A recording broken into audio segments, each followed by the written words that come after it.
Bismillah, alhamdulillah, vassalatu vassalamu ala rasulillah.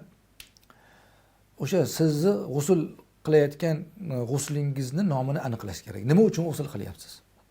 Siz agar oddiy yuvinish uchun g'usul qilayotgan bo'lsangiz, undan tushgan, badaningizdan tushgan suv u yoqdagi ishlatmoqchi bo'lgan suvga tushsa, u suvni harom qilmaydi.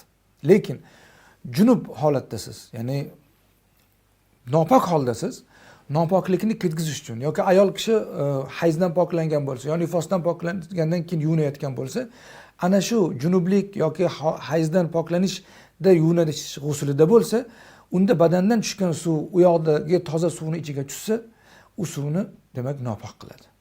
Nojoiz qiladi, najasga aylantiradi. U bilan qayta g'usul qilishlik joiz bo'lmaydi. Shundan ehtiyot bo'lish kerak. Tahorat suvi ham xuddi shu. Demak, tahorat suvida ham odatda biz junub bo'lmaydi odam. Junub bo'lmagandan keyin tahoratdagi suvning nomini al-ma'ul musta'mal deyiladi.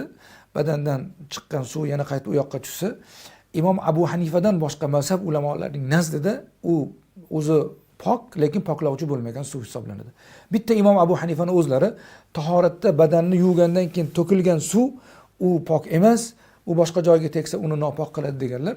Lekin fatvo u kishining shogirdlarining gapiga bo'lgan. Demak, tahoratda tomgan, badandan tomgan suv harom emas. U kiyimga tegsa, boshqa joyga to'kilsa, uni haromga aylantirmaydi, balki u demak ishlatilgan suv poklovchi emas, o'zi pok. Demak, mana shu narsa juda ham muhim.